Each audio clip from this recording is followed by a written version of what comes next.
ಸೋದರ, ಈಗ ಬಂದೇನಪ್ಪ? ಹಾ ಅಣ್ಣ, ಈಗ ತಾನೇ ಬಂದೇನ. ಆಶೀರ್ವಾದ ಮಾಡಣ. ತಮ್ಮ ಸೋದರ, ನನ್ನ ಆಶೀರ್ವಾದ ನಿನ್ನ ಮೇಲೆ ಯಾವಾಗಲೂ ಇದ್ದೇ ಇರುತ್ತದೆಪ್ಪ. ಆ ನನ್ನ ತಾಯಿಗೆ ಆಶೀರ್ವಾದ ಬೇಡಿಕೊಳ್ಳುತ್ತಮ್ಮ, ಬೇಡಿಕೊಳ್ಳು. ಅತ್ತಿಗೆ ಆಶೀರ್ವಾದ ಮಾಡಿ.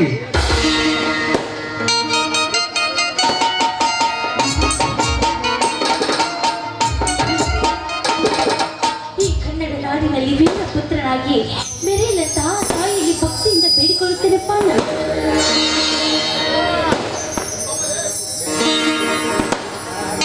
ಅತ್ತಿಗೆ ಪರಮೇಶ್ವರನಂತೆ ಅಣ್ಣ, ಪಾರ್ವತಿ ಅಂತ ಅತ್ತಿಗೆ, ಸಾಕ್ಷಾತ್ ತಂದೆ ತಾಯಿ ಅಂತಿರುವ ಅಣ್ಣ ಅತ್ತಿಗೆ ಆಶೀರ್ವಾದ ನನ್ನ ಮೇಲಿರುವಾಗ ನನಗೆ ಯಾವ ಭಯ ಇಲ್ಲ ಅತ್ತಿಗೆ, ಯಾವ ಭಯ ಇಲ್ಲ. ತಮ್ಮ ಸೋದರ, ನೀನು ಇಂಟ್ರಿಗೆ ಹೋದ ವಿಷಯ ಏನಾಯ್ತಪ್ಪ? ಎಲ್ಲ ಭರ್ತಿಯಲ್ಲಿ ಪಾಸಾದೆ ತಾನೆ?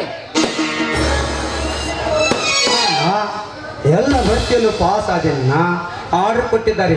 ಆದರೆ ಆದರೆ ಎಂಬ ಶಬ್ದವನ್ನು ಅರ್ಥದಲ್ಲಿ ಏನಾಯ್ತಂತ ಬಿಡಿಸಿ ಹೇಳ್ಬಾರ್ದಪ್ಪ ನೀನು.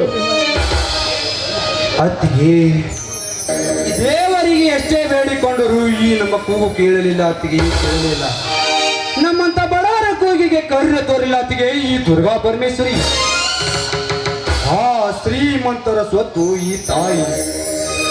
ನಾವು ಎಷ್ಟೇ ಪೂಜೆ ಪುನಸ್ಕಾರ ಮಾಡಿದರು ಸಿಗಲಾರದಮ್ಮ ಸರ್ಕಾರದ ಕೆಲಸ. ಅತ್ತಿಗೆ ಈ ಕಲ್ಲು ಮೂರ್ತಿಗೆ ಹಾವಿಗೆ ಹಾಲೆರೆದರೆ ಹಾವಿನ ಬಾಯಲ್ಲಿ ವಿಷ ಬರೆದು ಹೊರತು ಅಮೃತವಲ್ಲ. ಹಾಗೆ ಈ ಕಲ್ಲು ಮೂರ್ತಿಯನ್ನು ಪೂಜಿಸಿದರೆ ಕಷ್ಟ ಇರುತ್ತದೆ ವಿನಃ ಸುಖ ಸಿಗುವುದೇ ಇಲ್ಲ. ಹಾ ತಮ್ಮ ಸೋದರ, ಅರ್ಥವಿಲ್ಲದೆ ಅನರ್ಥವಾಗಿ ಮಾತನಾಡಬೇಡಪ್ಪ. ವಿಷಯ ಏನೆಂಬುದು ಚೆನ್ನಾಗಿ ಬಿಡಿಸಿ ಹೇಳುತ್ತಮ್ಮ, ಬಿಡಿಸಿ ಹೇಳು. ನನಗೂ ಸ್ವಲ್ಪ ಗೊತ್ತಾಗುತ್ತದೆ. ಅಣ್ಣ ಇದ್ದೇ ಇದೆಯಲ್ಲ, ನಮ್ಮಂತ ಬಡವರು ಕೂಲಿ ನಾಲಿ ಮಾಡಿ ಚೆನ್ನಾಗಿ ಶಾಲೆ ಕಲಿತು ಗ್ರಾಜುಯೇಟ್ ಪದವಿ ಪಡೆದರು ದೊರಕದನ್ನ ನೌಕರಿ ಎಂಬುದೇ.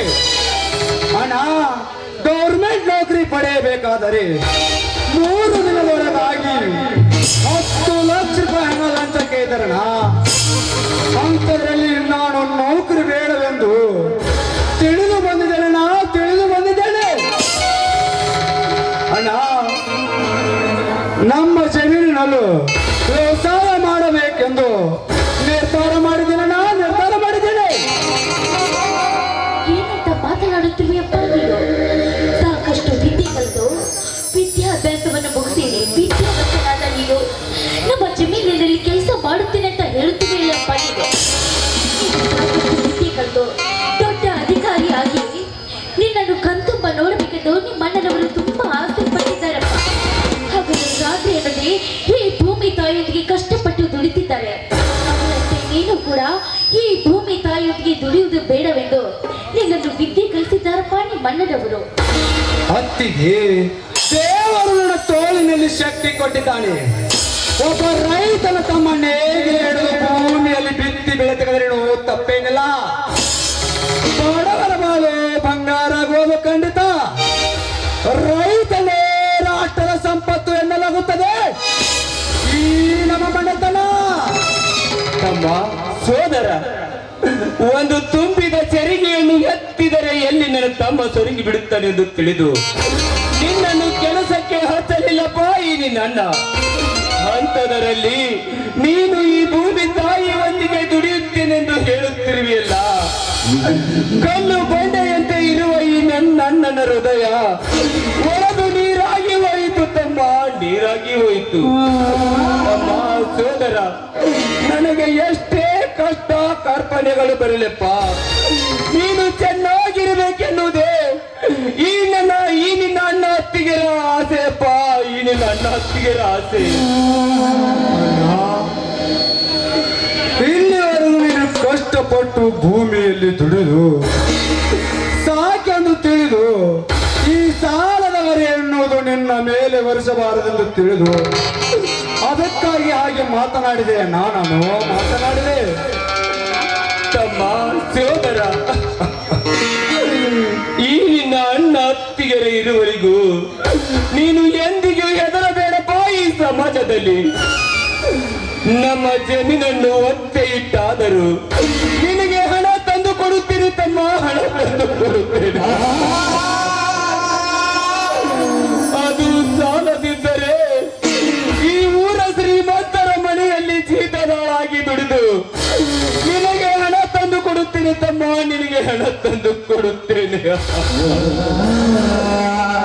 ಅಣ್ಣ ಅತ್ತಿಗೆ, ಈ ನಿನ್ನ ತಮ್ಮನ ಮೇಲೆ ಇಷ್ಟೊಂದು ಪ್ರೀತಿ ಕರುಣೆ ಕಣಿಕರ ಇಂಥ ಸಮಯದಲ್ಲಾದರೂ ಎಲ್ಲ ಹಾಳಾಗಿ ದುಡಿದು ಹಣ ತರುತ್ತೇನೆಂದು ಹೇಳುತ್ತಿರುವಿರಲ್ಲ, ಈ ನಿಮ್ಮ ಜೀವನವನ್ನು ಜೀತದಲ್ಲಿ ಕಳೆಯಬೇಕೆಂದು ನಿರ್ಧಾರ ಮಾಡಿರುವಿರಲ್ಲ.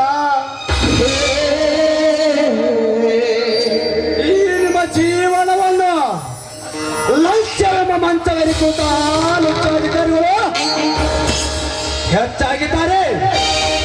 ಅಂಥದ್ರಲ್ಲಿ ನಾನು ನೌಕರಿ ಬೇಡವೆಂದು ತಿಳಿದು ಬಂದಿದ್ದೇನೆ. ಏ ಹುಚ್ಚಪ್ಪ, ಎಷ್ಟು ತಿಳಿಸಿ ಹೇಳಿದರೂ ತಿಳಿದುಕೊಳ್ಳುವಂತಿಲ್ಲ ಈ ನಿನ್ನ ಹಣೆ ಬಾರದಲ್ಲಿ. ಈ ನಮ್ಮ ಭೂಮಿ ತಾಯಿ ಒಂದಿಗೆ ದುಡಿಯಬೇಕೆನ್ನುವುದಿದ್ದರೆ ಯಾರೇನು ಮಾಡಲು ಸಾಧ್ಯವಿಲ್ಲ ತಮ್ಮ, ಯಾರೇನು ಮಾಡಲು ಸಾಧ್ಯವಿಲ್ಲ. ಆದರೆ ತಮ್ಮ, ನಾನು ಒಂದು ನಿನಗೆ ಮಾತು ಹೇಳುತ್ತೇನೆಪ್ಪ, ಅದನ್ನು ನೀನು ಚೆನ್ನಾಗಿ ಮನಸ್ಸಿನಲ್ಲಿಟ್ಟುಕೊಂಡು ಈ ಸಮಾಜದಲ್ಲಿ ನೀನು ನಡೆದುಕೊಳ್ಳಬೇಕು ತಮ್ಮ, ನಡೆದುಕೊಳ್ಳಬೇಕು. ಅದ್ಯಾವ ಮಾತೇಳಣ್ಣ, ಈ ನಿನ್ನ ತಮ್ಮ ಚಾಚು ತಪ್ಪದೆ ನಡೆಸಿಕೊಡುತ್ತಾನೆ. ಈ ಸಮಾಜದಲ್ಲಿ ಸೊಕ್ಕಿನ ಶಿಖರವನ್ನು ಏರಿ ನಾನೇ ಶ್ರೀಮಂತನೆಂದು ಮೆರೆಯುತ್ತಿರುವ ಆ ದುಷ್ಟ ಶ್ರೀಮಂತರ ಕಣ್ಣು ನಿನ್ನ ಮೇಲೆ ಬೀಳದ ಹಾಗೆ ನೀನು ನಡೆದುಕೊಳ್ಳಬೇಕು ತಮ್ಮ, ನಡೆದುಕೊಳ್ಳಬೇಕು. ಅಣ್ಣ, ಹಾಗೇನಾದರೂ ಈ ಸಮಾಜದಲ್ಲಿ ಸೊಕ್ಕಿನ ಶಿಖರವನ್ನೇರಿ ನಾನೇ ಶ್ರೀಮಂತನೆಂದು ಮೆರೆಯುತ್ತಿರುವರ ಕಣ್ಣು ಈ ನಿನ್ನ ತಮ್ಮನ ಮೇಲೆ ಬಿದ್ದರೆ ಆ ಸೊಕ್ಕಿನ ಶ್ರೀಮಂತರ ಶಿರ ಕಡಿದು ಅವರ ನೆತ್ತಿನೆತ್ತರವ ಕೊಡಿದು ಕೋಪಿನಿಂದ ಕರಿಸಿರ್ತಾಗುತ್ತಲ್ಲ ಈ ನಿನ್ನ ತಮ್ಮ ಭರತ. ನೋಡಪ್ಪ ವೈದ್ಯರ, ಈ ನಾಡಿನಲ್ಲಿರುವ ನಾರಿಯರ ಕಲ್ಲು ಅವರ ನೆರಳು ನಿನ್ನ ಮೇಲೆ ಬೀಳದಂತೆ ನಡೆದುಕೊಂಡು ಹೋಗಬೇಕಪ್ಪ ನೀನು. ಅತ್ತಿಗೆ, ಈ ನಾಡಿನ ನಾರಿನ ನೆರಳು ಅಷ್ಟೇ ಅಲ್ಲ, ಹೊರನಾಡಿನ ನಾರಿನ ನೆರಳು ಈ ನಿನ್ನ ಮೈದುನನ ಮೇಲೆ ಬಿದ್ದರೆ ಕೆಟ್ಟ ನಾರಿಯರ ನೇನುಗಳು ಕಿತ್ತು ಅವರಿಗೆ ತಕ್ಕ ಪಾಠ ಕಲಿಸುತ್ತಾನತ್ತಿಗೆ ಈ ನಿನ್ನ ತಮ್ಮ. ಅಷ್ಟೇ ಅಲ್ಲ ಅತ್ತಿಗೆ, ಪಾಪ ಎಂದು ಬಂದವರಿಗೆ ಪ್ರೀತಿ ತೋರಿಸುತ್ತೇನೆ, ಘಾತುಕ ಎಂದು ಬಂದವರಿಗೆ ಅವರ ಶಿರವನ್ನೇ ಕರೆಯುತ್ತೇನೆ. ಹಾ ತಮ್ಮ ಸೋದರ, ಬಡವರ ಕೋಪದ ಒಡಿಗೆ ಮೂಲಾದಂತೆ ಆಗಬಾರದಪ್ಪ, ಆಗಬಾರದು. ಯಾಕಣ್ಣ, ಈ ನಿನ್ನ ತಮ್ಮನ ಮೇಲೆ ನಂಬಿಕೆಯನ್ನು ಅಪನಂಬಿಕೆ. ಅಣ್ಣ, ಇವನು ಸಾಧಾರಣ ಬರುತ್ತಲ್ಲ, ಇಡೀ ಭೂಮಿಯನ್ನೇ ಅಂಗೈಯಲ್ಲಿ ಬುಗುರಿಯಂತೆ ಆಡಿಸಬಲ್ಲೆ, ಈ ಚುಕ್ಕಿಯನ್ನೇ ಚದುರಿಸಬಲ್ಲೆ. ಬಂಡರಿಗೆ ಮೆಂಡ ನಾನಾದರೆ ನನ್ನ ಹೆಸರು ಪುಂಡ ಪ್ರಚಂಡ ಕರಿಚಿರದೆ ಬರುತ್ತಲೇ ಅಲ್ಲ. ಹಾಣ, ಈ ಮಾತಿನ ರೋಷದಲ್ಲಿ ಊಟ ಮಾಡುವುದನ್ನೇ ಮರ್ತಿದ್ದೇವಣ್ಣ. ಹಾ ತಮ್ಮ ಸೋದರ, ನನ್ನದು ಹೊಟ್ಟೆ ತುಂಬಾ ಹೊತ್ತಾಯ್ತು ಹಸಿದು. ನಿಮ್ಮ ಅತ್ತಿಗೆ ಮನೆಯಲ್ಲಿ ರುಚಿ ರುಚಿಯಾದ ಶಾವಿಗೆ ಪಾಯಸನ್ನು ಮಾಡಿರುವಳು. ಇಬ್ಬರು ಸೇರಿ ಊಟ ಮಾಡೋರು, ನಡೆಯಪ್ಪ. ಅಣ್ಣ, ಇದೇ ಸಂತೋಷದ ಶಾವಿಗೆ ಪಾಯಸದಂತೆ ನಮ್ಮಿಷ್ಟರ ಪಾಲಿನ ಸಂಗೀತವನ್ನು ಆಡೋಣ, ನಡೆ.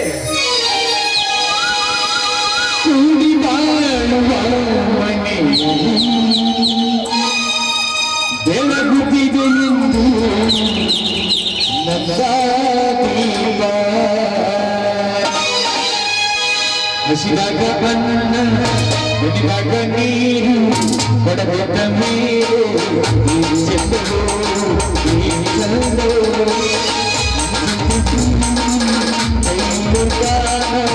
ಕೊಡಬೇಕ ಮೇರು ಈ ಚೆಂದವು ಈ ಚಂದವು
ನೀವು ಹೇಳಿದ ಹಾಗೆ ಸಿಹಿ ಪಾಯಸ ಮಾಡಿಲ್ಲ ನಾವು ನಿಮ್ಗೋಸ್ಕರ ಮಟನ್ ಬಿರಿಯಾನಿ ಮಾಡಿ ಊಟ ಮಾಡಿರುತ್ತೆ ಮಂದೆ ಕಾಲ್ವಲ್ರಲ್ಲ ಅದಿರೋ ಇಲ್ಲೋ ಯಪ್ಪ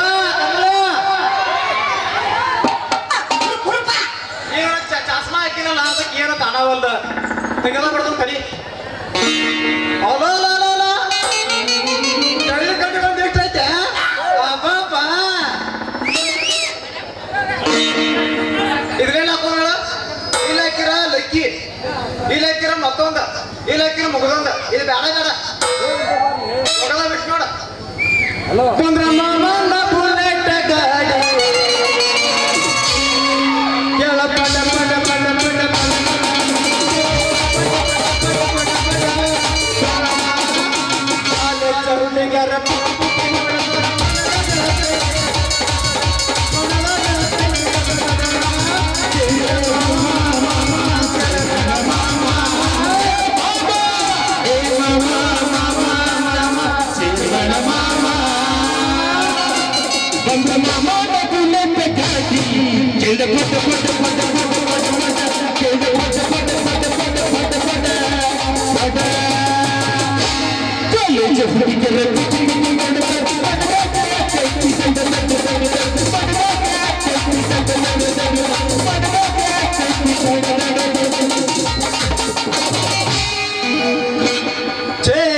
ಛೇ